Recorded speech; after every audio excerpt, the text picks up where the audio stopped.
Hi, welcome to Dear Art Producer. I am your host, Heather Elder. Today is September 23rd, 2021, and I've invited Sabrina Oliva, an executive art producer from Footcone and Building Health in New York. Prior to her current position, she freelanced as an art producer for 15 years at numerous advertising agencies in the New York area, working on many major beauty and luxury brands, including Loreal, Cadillac, and Lexus. Publicis, Gray, and McCann are fortunate enough to have had her work with them too. She's a Bronx native by birth and a Jersey girl by marriage who obtained a yoga teaching certification in 2020 to get her through virtual shoots. Hi, Sabrina.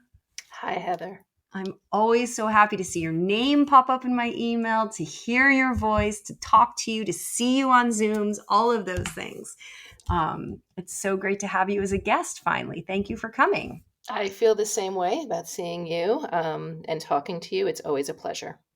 I know we don't get to see each other enough, and we were just talking about how you haven't really been into the office at all since March of 2020, and I haven't been on the road at all either since probably before that, and it's definitely still a different time. Absolutely. I'd say there's aspects I miss and there's some I don't miss as much, but definitely having the connection, the human connection and seeing people is definitely something I miss greatly. It's different, but we're managing. Well, Lorianne and I are about to get on an airplane to go to Chicago's Le Book at the end of October and New York's Le Book at the end of, or the beginning of November. So I'm very apprehensive, but I'm very excited at the same time. Everyone has to be vaccinated, whether you are an exhibitor or an attendee. And I'm just kind of happy. I'm going to be happy to see who shows up and just get to show some new work and get to engage in a level we haven't been doing much of lately. Yeah, that would be nice. I did see that invite come through and I was like, oh my gosh, people gathering. I know. Well, and if you haven't been at a place where there's a bit of a gathering, I have the feeling Le Book is probably not the first place to try, but I also don't think it's going to be too overwhelming. I think people will show up, but it won't be like the old days is my guess. I'll have to report back. Yeah, I'm guessing there's no food and snacks and things like that. But it's nice that they're trying to have these events. It's definitely missed. I know vendors have tried to do alternates to book showings and things, and some have worked and some maybe not so much. But, we're slowly dipping our toes back in the water. I haven't even been to, on set yet to a shoot. So I'm definitely itching to do that when the time is right, hopefully soon. Let's start by kind of talking about the path you took to your job. I've always said that it's so interesting to me that not all art producers kind of get to their job in the same way. So I'm kind of curious how you became an art producer. Yeah, you know what? It's a job that I never knew existed before. Upon graduating college, where I got a degree in communications at Fordham University in the Bronx, I intended to go into radio. That was always my dream to be, a radio broadcaster. And I worked at numerous radio stations and interned and everything. But then it was, I had to find a job, out of college, and my parents were like, you need to work. So luckily, I had taken typing and steno in high school to get out of math class. And that helped me get a secretarial job at McCann Erickson at the time. And they offered me two accounts to work on. I forget what the other one was, but the first one was L'Oreal. And I was just like, wow, L'Oreal is such a big brand. I was so impressed and everything. So I was a secretary or assistant at McCann and just for the account team. So it was different, but I then started working closer with creatives, and I definitely gravitated to that side. I'd see the account team crying in their offices, and I'm like, that's not the job for me. But creatively, I really gravitated towards that. And I always loved photography. I am not a photographer. I don't know the first thing about photography, but I'd like to say I always had an eye for it. I loved looking at Vogue growing up, the ads, the photo spreads, and an ex-boyfriend in college gave me a book that I still have. It was the Rolling Stones photograph book from Rolling Stone magazine, and I could look at that for hours.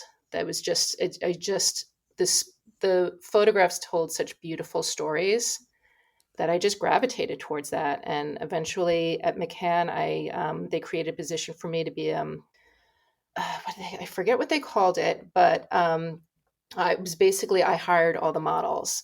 We booked directly with models because we used so much with the hair care business and the hair color boxes and everything. And I worked with a great art producer then, and she had me sit outside her office to learn. And I think that's was one of the greatest things. And then shortly after, my whole team from L'Oreal and McCann went to Gray, and they brought me over as their junior art producer. Oh, that's great. That's great. I mean, I've always said that you learn so much by osmosis. We hired a marketing assistant last year, and or actually before last year, she worked with us part time. We hired her full time last year, but when she was part time, she was working here out of the office before COVID, and it was really awesome because she'd hear us talking, and she'd hear us on the phone with clients, and you know, we'd be here talking with her. But now she's obviously working remotely and she's moved somewhere else. So I just think that is a missed opportunity when she's just not here to be learning that way. It's important, and I miss it. I absolutely agree. And, like I said, that was when I first learned, and like you said, through osmosis, you hear it, you see the day to day and everything.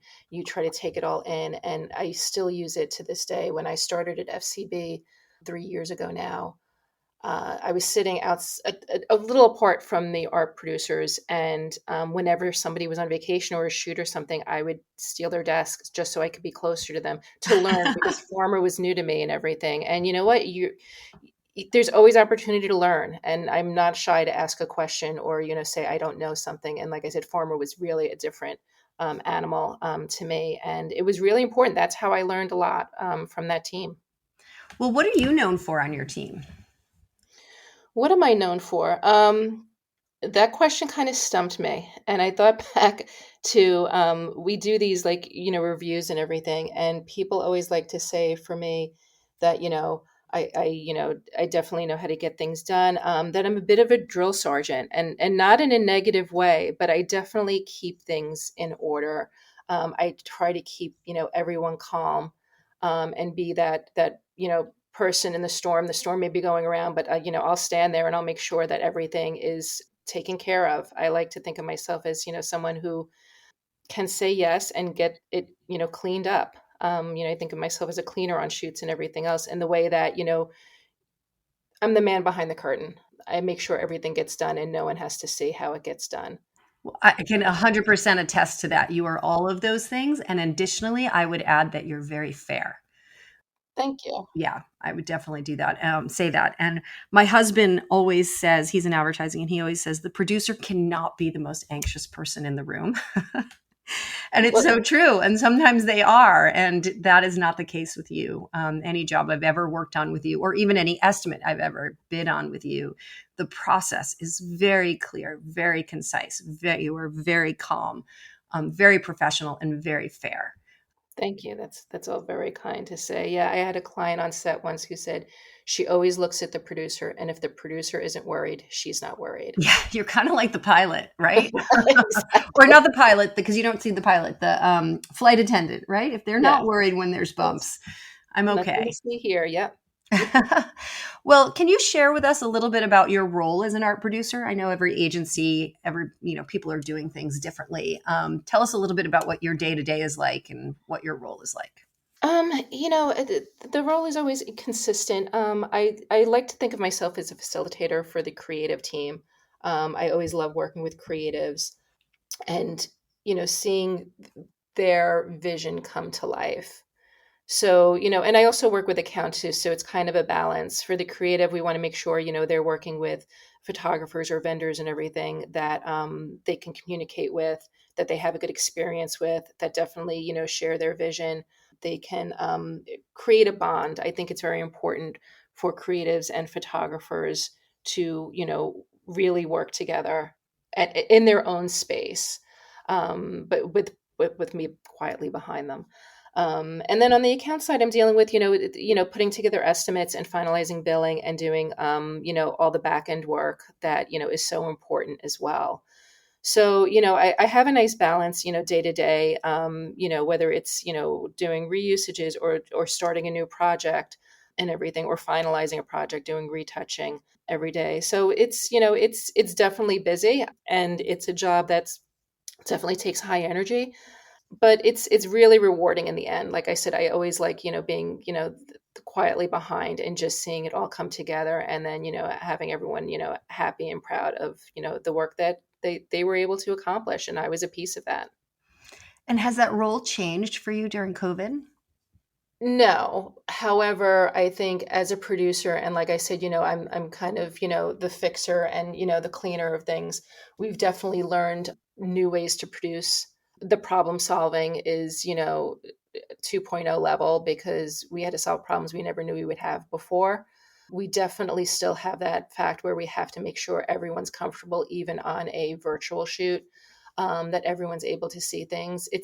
It's just different. I won't say it's better or worse. It's just a new way to produce, and I'm so happy that we still are able to. And, for the most part, everyone's adapted to it. Everyone was very, kind of hesitant, and, but you just make things happen. We have the technology, which is amazing. And these photographers, and producers who really, thought outside the box and in such a fast speed. I remember back in March, right, when everything just shut down Yep. and everyone was paralyzed for a little bit because we didn't know. I mean, how would we have known, right? But then Yeah, it was, wait slowly, 2 weeks, you'll be fine in 2 weeks. exactly. Flatten the curve. And then slowly people started to come together. And of course, it is a community of producers and a community of creative individuals, right? Who really made it so that our industry could come back to life and figure out what it meant to shoot remotely and how to create meaningful content within that environment. And I've watched it unfold, having done that webinar with the workbook.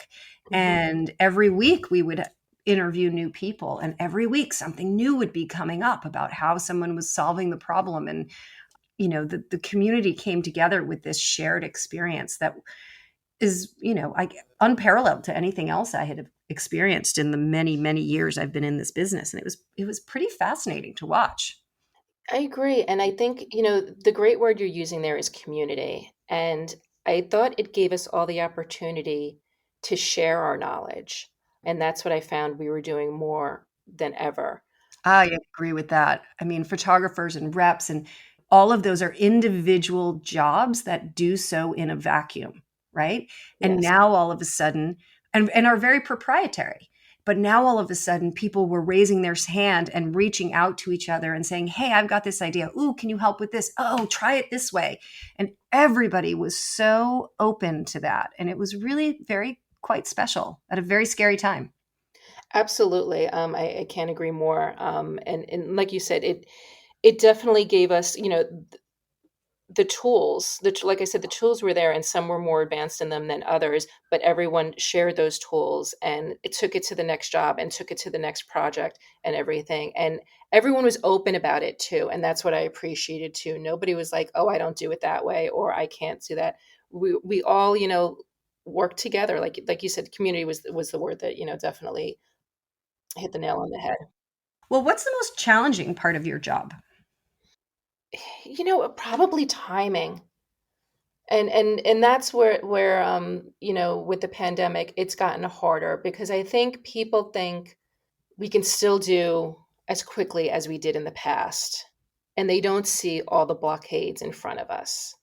So, we tend not to overpromise, but I was also, as a producer, I don't say no. I say, let me look into that and let me, figure out the best way to achieve that. And in the beginning, it was kind of okay. They were like, they understood that we needed, maybe 4 more weeks to produce because there were so many layers. And then the more we produced, the more it started just getting like the same. And they were like, no, we only have 8 weeks. No, we only have 6 weeks. No, I'm getting projects, 2 weeks and everything. Yeah, And it's like I'm noticing that too. it's getting that's getting a little stressful. I wish, people would allow the breathing room and everything, but the world is still moving, so we have to make things happen, Yeah. and we just find different ways to make it happen. So that's probably the most challenging, trying to accommodate everyone, all the clients' needs, and they're still launching and everything else. So again, we just try to make it happen, and if we have to push back gently, we may, but we really still try to make it happen. and in a safe, in a safe way and everything without, stressing people too much. But it's still there. It's interesting. I wonder what's going to happen at the end of the year now, right? There's always that crunch at the end of the Yes. year, Yes. and trying to spend the last bits of money, trying to get the last shoot in, all of that stuff. And, with these deadlines tightening, and I'm also seeing, less crew available. I think part of it is that we don't have as much crew to reach out Yeah. to anymore. Mhm. People are busy. So it'll be really interesting to see how this end of year, that time from which is usually right before Thanksgiving until Christmas. I hope it starts a little earlier so that it isn't as condensed as it's looking to be, but we'll see. Yeah, I We'll mean, all be happy for the work no matter what. So no, and you make it happen and everything, but absolutely. I mean, we're starting to see that. People are finding money to spend. And like you said, you want it earlier than later because although things have gotten better and we have, vaccinated crews and we know how to keep things clean and how to keep things safe, there's still many layers to a shoot. And I think, like you're saying, there's limited crew. One of the biggest challenges with the pandemic too, we're having limited talent as well. yes, talent Um, too. Great point. it's not been easy, especially, with I mean, all sorts, children and older talent and everything else, people not willing to travel, and I get it. So, we're still, booking backup talent for everything because you just never know. You never know. Nope, I'm I curious to agree. see how things go because, with these different variants and people are starting to travel again. I don't know if it's going to continue, through the holidays, with the colder weather and everything. And I'm seeing, and I'm curious to hear what you have to say about, are we doing, more vaccinated sets? Are they, requiring that? Or is it just like photographer can do it with their crew? What are the next steps? How are we going to, continue to do things safely? Because, people want to get back to normal. So I would just love to know, what is going on out there, and even on the West Coast and everything. And Well, how are they everything I'm navigating? hearing is vaccinated crew, and we're asking for everybody to be vaccinated on set. Hmm. And at first, I don't think we were allowed to ask. Once once we hired someone, we were allowed to ask, and at that point, they had to social distance or had to wear masks. They'd have to follow the protocols. Even vaccinated crew are wearing masks and Hmm. such. But now I think we are allowed to ask and say, we don't have to hire somebody if they're not vaccinated. So I think a lot of, at least the people that we're working with, that's the request. And I don't think anybody's having a really hard time and getting pushback from people because pretty much everyone in our industry we're finding is being vaccinated. I'm sure there are people out there who are not. So I think where it gets a little tricky is sometimes the clients aren't. Mm. And there are some there are some set situations where, in that case, we obviously, either have to push back and say you have to be remote, or we have to, come up with a solution that allows everybody to feel safe. So No, absolutely. It's like I said, that's definitely another layer of, what's making our job a little more difficult. Again, the safety of crew and talent and, agency and client is so, to the utmost importance. But, there is still that mentality. We want to go to a shoot and have fun and go out for dinner and everything. And I think, we learned early on, like, when people started before we had the vaccines and people were trying to go on set and then they realized, well, this isn't fun at all. And I don't want to be in a remote location and I don't want to, they might as well be remote. So for a year and a half, all my shoots have been remote. We have, I know of other producers that are going on set and everything. They're able to do that. And that's fantastic and everything. So I think we're slowly, opening it up more and more, which is exciting because I think that's what I miss too. That dynamic on set and that energy that can take images to a next level because you have, yeah, the um, synergy that exists when you're yeah, all together. I think a yeah, lot of photographers, I hear them talk about how they miss that. They draw from that creative energy that is happening on a set. And it's so hard to get that from Zoom, right? And then yes. they're shooting, and then there's Zoom happening in the background, and people are talking in the background and chiming things in. And he's like, okay, wait, like we got to put up a boundary here. It's a really interesting dynamic that people are getting used to and they're figuring out their workarounds. But more and more people are coming to set for those reasons. Yeah, like I said, I think that's, the one little missing link because we were able to do everything. But like you said, it kind of breaks up the energy when you have to go back onto a Zoom and everything. But we're making it work, right? We have Oh, options, absolutely. right? It's not, it's there. Half the people can be on Zoom and half the people can be in the set, like, or one way or the other. It doesn't matter. So, I think right now we're in a really flexible spot. So, No, and I think that's great. I absolutely agree with you like that. I've not had any issue with any of the Zoom, virtual shoots. They've all gone, really well. Clients and agency are amazed at the end of the day that they were able to, do it all completely remote. And some appreciate that too. It goes both ways. They appreciate it because, they don't have to go there and they can kind of come in timing and everything.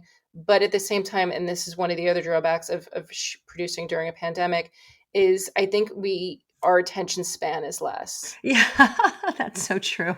So it's hard to get people to focus. It's hard to get people not to look at, three different platforms at the same time, because even during a remote shoot, I have a text chain with my creatives, I have a text chain with my account team, they have a text chain with their client. We're also talking on Zoom and we're chatting and everything. And it's a lot. It's a lot. It is a lot. And you're right. And it's hard. The approval process is so critical on a remote shoot, even on a live shoot, obviously. Having someone present and paying attention and approving for us to go as we go along is critical.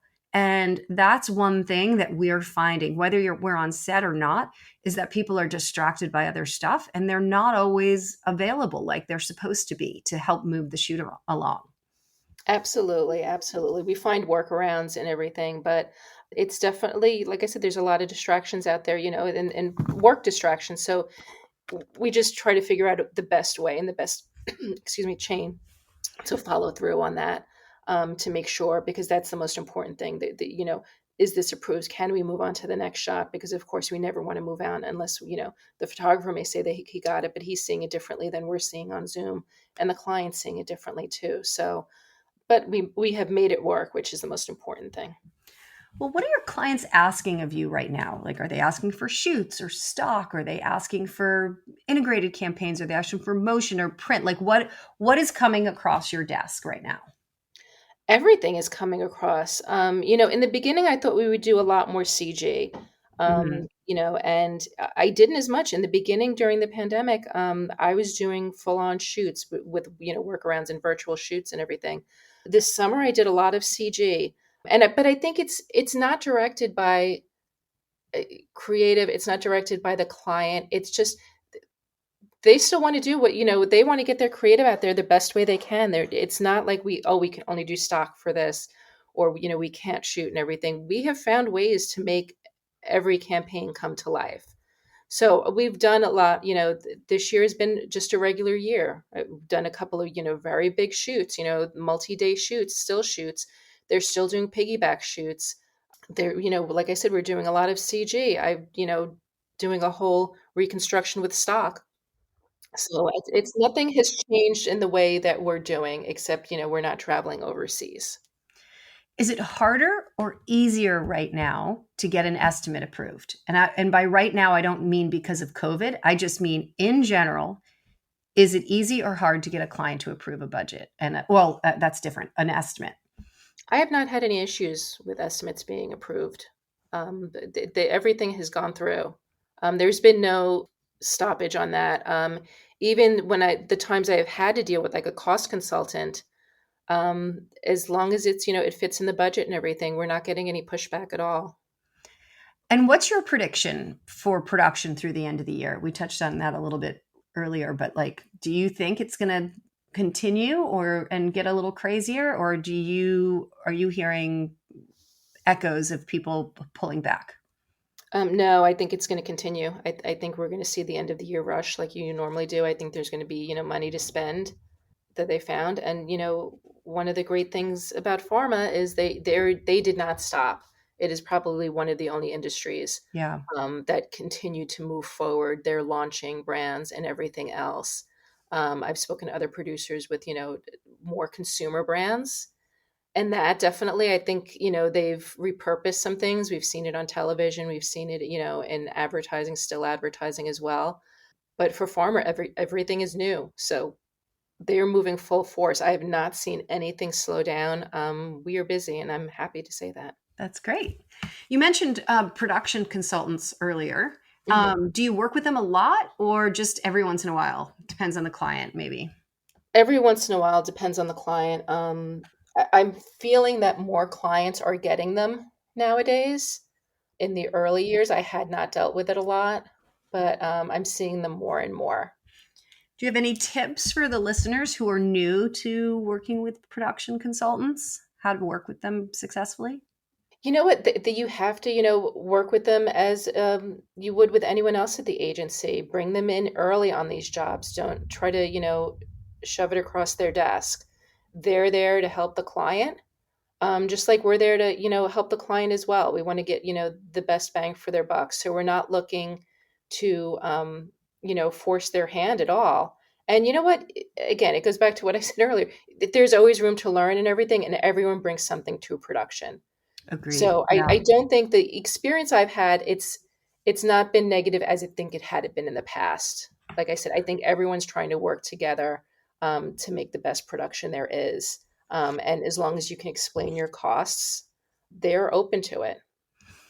I'm on the board of the Artist Management Association, and one of the things that we do are create these webinars for the community. And we have one with production consultants coming up in October. And we had a little preview call with them, and there were three really amazing art producers that are going to be on, not art producers, sorry, production consultants that are going to be on the webinar. And it was fascinating talking to them because we all remember production consultants as cost consultants when they first Yep. came on, and it was very adversarial early. Yes. The idea of what are they saying and why are they asking me to cut this, and it just kind of felt random, and rumors flew that they got paid based on how much money they saved, and whether it was true or not, it didn't matter. It's set up for a very hard dynamic, but it's so obvious that things have shifted. They're now called production consultants, but they've inserted themselves into the process in such a positive way. They're coming from so many different backgrounds, and a lot of them are having been art producers themselves. So they understand the process, and there is a very big value to having them on. And I'm also finding from where I sit that I'm actually getting access to them in a way that I didn't used to before. And I appreciate that because the relationships matter so much, and understanding and hearing each other's voices and trusting the conversation that you're having, leads to a better production. So I'm kind of excited about that webinar that's coming up. I agree. I couldn't agree more. And like I said, at this time more than ever, just listen to each other. Everyone has a different experience. Everyone can bring something to the table. I tend not to, even if you hear, negative things about people or something, I try to come up with, go in with a fresh perspective and be open and listen. And, like I said, you can learn something new, and maybe you can teach someone else something new in the process as well. It's such a great point We're of all view. here for the same end goal. Let's talk a little bit about the selection process. Do you see the needs for treatments increasing or decreasing? And I'm asking you because I know you know this, but they involve so much time and work on the end of the studios. So I'm just curious, in addition to knowing your thoughts and if they're increasing or decreasing, do you have any suggestions for them so that they don't become to this all-consuming part of the process? I, I think, to me, they're increasing. Creatives really rely on it. They want to make sure that the photographer can capture. I think it's almost more for the client to see, because the creative has the foresight. They could say, this photographer obviously can, cover it all. They look at their portfolio. We want to make sure that the client feels comfortable too, and the client is part of the process. And back in the day, we used to just show portfolios. Remember, I used to, my early career, I think that's probably why I have back problems carrying all those portfolios from McCann and walking them up, Mm-hmm. 49th Street to Loreal. Now, and then they started with these treatments and having conversations early. I don't think the treatments are going away. I know it's a lot of work. I feel, and again, because of timing, we usually don't give the photographer and their team enough time to put the thought into the process, into the treatment. So sometimes I have gotten treatments that obviously the photographer just cut and paste, the copy or something in there. And we're like, the creatives are forgiving and they will take that out for, the client. But I know it's a lot of work. And we've talked about it, as producers to say, well, maybe we give them a treatment fee because this is a lot of work and they're putting time and effort and we're asking for them on a Friday and we want it on Monday. And I know they're doing it in between jobs on weekends at night. I don't think that's anything, that is wrong to ask. I don't know anyone who's done it yet, but just like, creative calls early on, and that's something that we never used to do, but I think it's so important because you want to make sure that the photographer's collaborative with the with the art directors and to get, a feel for them. It's a lot of pressure on the photographers, I have to say, because not only are they a photographer, now they have to be, they have to be collaborative, they have to be an agency person, they have to be a client, client facing, and then they have to be creative. They have to, we're going to show them our campaign and we want them to put a treatment that's based on that campaign as well. So it's not going away, definitely. No, and it is a very, very deep process, right? I've had photographers tell me, it used to be if I lost a job, it wasn't a huge, I mean, it's always a big deal, but it was not as big of a deal because we would have done the estimate and we sent a letter along with the estimate and we weren't doing these treatments or having all these different calls. He's like, by the time we find out now that I haven't gotten a job, I've had 2 or 3 creative calls. I've poured my heart and soul into a treatment and I've produced the job in my mind. I've created those images already in my mind. So when I don't get the job, in addition to all the time, and thank you for acknowledging in between shoots on weekends, away from their family, at night, early in the morning, right? Because they're working otherwise, it's a bigger bummer when they don't get it. And I could see that. I hadn't thought of that before. And when that one particular photographer told me that, I was like, wow, that's such an interesting way of thinking about it because, as a director, you're putting together a treatment after you get the job, right? You're working with the client and the team and everyone, and you're figuring out all the details. I mean, I know you're putting it together a little bit beforehand too, but so I don't know, the whole thing is, it's really interesting. And I also appreciate you pointing out that maybe there's some sort of fee that the industry can move towards in making that happen. Because I know if they had the money to have an assistant or someone there kind of taking their thoughts and doing the actual execution of the treatment, and the photographer obviously has their voice and their point of view in it, that would take a lot off their plate. I absolutely agree. And I think, there are bigger photographers that do have, assistants and people who can help with their treatment and know what to pull and know their library and everything. And the photographer then, puts his vision within it, with that all put together. But I know there's a lot that don't have that, accessible to them. And, we're looking at it for, sometimes it's not just a triple bid. Sometimes we do it with 5 photographers and then we cull it down to, our triple bid. So it's, like I said, it's not something that's going to go away in my opinion. I think agree. the creatives rely on it more than ever now because the creatives are also very busy working too. So they can't necessarily just pull, some vision, some visuals from the photographer's book or their, website. Yeah. And I think the other side of that too is, not with an agency like yours. You guys are always incredibly buttoned up and very professional and ready to have the conversation when it's time. But there are lots of agencies out there where the photographer literally becomes the creative director. We're coming up with the idea, right? Under the guise of, no, we want your look. You tell me what it should be. How do we approach this? Without any creative direction, becomes the photographer figuring that out for them and putting it in their treatment. And I have some photographers that have, didn't get a job. And then you see the project later and it looks a lot like what they were talking about. And their creative direction kind of, gets swept up in the other award. So it's tricky. It's really tricky. And I think everyone recognizes that it's not going away, but are hopeful that as an industry, we can kind of figure out a way to make it more equitable and fair and less time consuming. Yes. Yes. Yeah. Okay. So let's talk a little bit about also, when it comes to choosing a photographer or director, well, first of all, do you share the treatments with them or just a portion of them? And then also, do you find that the clients are choosing based on their own criteria, or do you really feel like, and I know this is very agency dependent, again, you guys are a very strong agency, or do you find that it's mostly like you make a recommendation and the client kind of takes your recommendation? It depends on the client. For the most part, I would say the client does rely on the agency to come with a recommendation and trust the agency, with their recommendation and will go along with it as long as everything aligns. Some clients will question, say, I like, this, why didn't you select them for this? Why do you put this one, above the other two?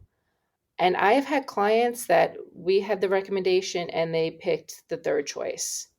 That was going to be it. And that was it. It was like, a complete left turn. So nothing surprises me. Yeah, that's such a great way to put it because I think that's where we are right now. Nothing surprises us.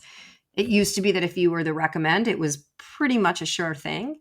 And now it seems it doesn't really matter. So we've kind of stopped asking if we're the recommend because, I mean, it's nice. It feels good in the moment, but it also kind of adds the pressure. Yeah, I mean, there's no guarantee. There's Yeah. absolutely no guarantee. And this is what I tell my teams, my creative teams, make sure you're putting three out there that you feel very comfortable with shooting because it can, you never know if it's going to go completely left. And I've never had a problem with, oh, we put three in there and that one was really a throwaway and, they would have never been able to do it. We never work like that. Well, And I would never put someone. you have there's so much amazing talent out there, right? Like the competition is so stiff and you have plenty to choose from. So to not have three really strong candidates on the table means someone's just not doing their homework. Absolutely. And I think that's true now more than ever. And, one of the things that I was always, until I got into pharma, I always thought of pharma as like, this very light lifestyle, old people walking on a beach in sweaters kind of photography. And, I will say, I probably turned my nose up at it because, I was working on, more glamorous brands, we'll say. However, I have done more creative work working in pharma and have worked with a broad range of photographers and talent and crew that really surpass anything that it was, maybe, years ago. Very impressed that, we were always thinking outside the box, fantastic CGI vendors, fantastic, like I said, photographers and everything. So you never know what's coming down the line. You could be working with, the biggest and best, and you can also be working with a brand new, hungry photographer. And it's really refreshing. It's really refreshing and it's exciting. Yeah, I think so too. I mean, I prefer we were single bidding all the time. But I don't know. I think our industry's there's got a lot of really great talent out there. So it's that part, from the appreciation of photography and the stills and motion world. I enjoy seeing the new photographers emerge and evolve.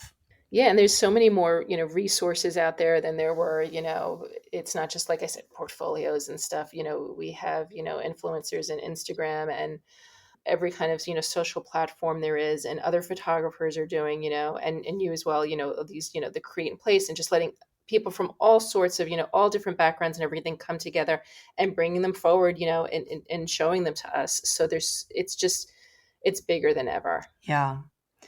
Well, let me ask you this question. Is there anything that you feel like clients or agencies need to be better educated about in terms of the review process? And on the other side of that, how about reps and photographers? Is there anything that they need to better understand? Like what's standing out to you right now in this process that could be a pain point that if people just understood better, it wouldn't be as difficult? Or maybe there's not something, I'm not sure. Yeah, I don't have one that's making that process more difficult. To me, that's my favorite part of, production is, putting that list of links, to my team, seeing what they're gravitating towards, talking them through, finding out more about the photographers, talking to the reps and everything, having those creative calls. I think it's kind of a fluid process. The client, for the most part, as I said, are trusting and trust the agency. They picked an agency for a reason. So they usually, do trust at least these clients. There are other clients that, I know better and everything else. I'm not saying anyone is perfect, but it's pretty. I don't think there's anything. There's always places, you can improve, but I think for that, the selection process, it's pretty, probably the easiest part of the job. Great. Okay. Well, that's good. Let's move on to marketing to you. Mhm. How are people connecting with you right now, whether they be photographers or whether they be reps? Obviously, there's not the in person portfolio shows. People are not able to go out and socialize as much. So, how are they connecting with you and what seems to break through the most? Connection, I would say the biggest connection is, email promos. We get a lot of them every day. I try to go through as much as possible and kind of sort them out. They're always fun to see. I like to see, if, they also include like little links for gifts or, their photographer and director, different things like that. Social media is great. LinkedIn, a lot of photographers will put up articles or reps will put up articles as well. It's a lot. There's a, there's a lot of platforms, so it can be overwhelming. I think artists and reps websites really need to be, the most updated for us to see, what they're currently working on. I see some photographers are putting up, images that are maybe iconic, but I need to see what fresher. I need to see, I know you could do that, but what can you do today? It's Yeah, very, well, you've said two really great things. One being fresh, new work. And I think it's a challenge for some photographers who aren't feeling comfortable getting on an airplane or comfortable going and having big shoots for personal, reasons. Happy to do it on a production, but also maybe feeling like they had a hard financial year and they can't go do those big, sure. invest in those big shoots. So a lot of, my advice to those photographers is, kind of go out in your backyard, not literally, but, your town, your state, get in the car, do something that feels, but it hasn't changed the fact that you guys still need to see new work. That is like the single most important thing because it's your job to recognize when the work isn't new. And I think that's really, really like the most important. And updating the website, that too is critical. And I'm hearing you say this and it's cringe. I'm cringing because I've been working on my website for the last Oh, probably almost a year. It'll almost be a year. And there's definitely been some reasons for the setback that are very legit, but we're so close. And I'm dying to get it up and out there because it's very different. And I'm excited about it. But that freshness is super important. It doesn't matter if I have a brand new website if the images are all old. So you're still going to understand. You're still going to see through that. I love to see a good personal project. And like you said, it doesn't have to be a grand production. The problem is a lot of times, photographers we work with, they're not allowed to show that they worked on these certain brands. Some clients are very, Yeah. Oh, that's so territorial about hard. that. That's so hard. So that to me really breaks my heart because the photographers then feel, well, it looks like I haven't worked in 10 years, and maybe that's why they're only showing those, older images, those older iconic Exactly. images, because they can't show, other things they worked on because, proprietary to the client. However, I do want to see, go out on the street, find a great, light at the end of the day. Show me your family, show me your vacation, they have the capability and it doesn't have to be a big production, and there's and the capability, like even creating gifts and all this fun stuff all the time that I don't know how to do, Yeah. but my 16-year-old does. But they can create something fun, and if it's eye-catching, if you send me an email and there's an image right there that's eye-catching, I will definitely jump into that and look for more. Yeah, it's the tip of the iceberg. Correct. We have a photographer, Cade Martin, who is it's coming out soon, and I think it's gonna be the beginning of October. We're sending it out. This really fun promo that kind of riffs on the like we shoot pharma, but we can't show you idea. So it's fun. Like I've always hesitated to create a concept for a promo for a photographer that gets sent out to other creatives because just the judgment involved in getting something like that. Sure. But this one's quite, I think it's quite funny. So yeah, keep your eye out for that. Definitely. Okay, so what about like Zoom meetings? Are you guys doing those with photographers? Are you doing them with reps? I feel like as a rep, trying to get those for my photographers and also reaching out to get them for myself, the Zoom fatigue thing is real. And even the portfolio shows that I do, half the times the people's cameras are off. And I'm just like, okay, like, are you paying attention? Are you not? Like, I'm literally just talking to my computer screen half the time, so it's just funny. So how's it happening at FCB? What's happening there? We're doing some, the problem is, yeah, I think the Zoom fatigue is real. So if we send something out that a photographer or a rep is doing a meet and greet or, portfolio review, the couple that I've been to that have been really successful is they're more bite-sized because our attention span is smaller and we don't want to be on after a certain time. People are with their families, and I totally get that. The camera not being on makes me nuts too. I always feel so bad. Like, please just turn on your camera. They want to see your faces. They want to know that you're here. They don't care what your background looks like. So I think the ones we've done on Zoom are kind of smaller, but it has to be something, again, eye-catching. It has to be something fast. It has to be something we're going to go. One rep did, they had everyone there, all their portfolios, but they only did like maybe they showcased maybe 7 of them. Right. And said, look, we can, we will send you links for more, but we kind of want to highlight these people and, make it easy for you, and did it in, let's say, 40 minutes. So it was a little better. Photographers, it's hard to, just to have a one-on-one with a photographer, just to like a meet and greet, because we're on it all the time. Yeah. I would love to say, oh yes, I make myself available all the time. I can't. It's just, No, it it is a would be a lot. full-time job. Yes. Yeah, I agree. In the beginning, when I first started to do that, not in the beginning of COVID, but when I first started to get individual appointments for my photographers, we got some bites, and it was positive. But as the months went by, it's like it's crickets, and it's not worth the effort anymore. I'd rather spend my time creating some compelling email, something interesting for you to look at, than asking for more of your time. I just feel like there's so much of that. So yeah, I think it's an interesting time right now for that. I agree, but I have to say, when we have the creative calls, if we're looking at photographers and we narrowed it down to 5 and we want to have a creative call with them, I do like now more that we can do it via Zoom or Teams or something that I can see them. I agree. I like that a lot. I like that a Before it was lot. a conference room with a phone in the middle, and they're running through the airport, and you only get Yeah. half of a conversation. So I do like seeing their faces and everything, and I find if one person turns on their camera, then other people would turn on the Yeah. camera. I try to be Well, camera and you ready can all the share time. your screen, right? Yes, It's yes, much more dynamic. Like you're sharing your yes. screen, I'm sharing my screen, and it's not just a tour of the shot list. It's like sharing of ideas. Let me show you this link. Let me show you this photo. Like just shot this, and that Absolutely. It's is very definitely dynamic, lively. because we have photographers who be like, let me open the, yeah, exactly. They'll be like, let me open this. Let me show you what I did previously. Let me show you this, which relates to it. So it definitely makes for a much more dynamic, creative call. So in that aspect, I think that's been great. Yeah, I agree.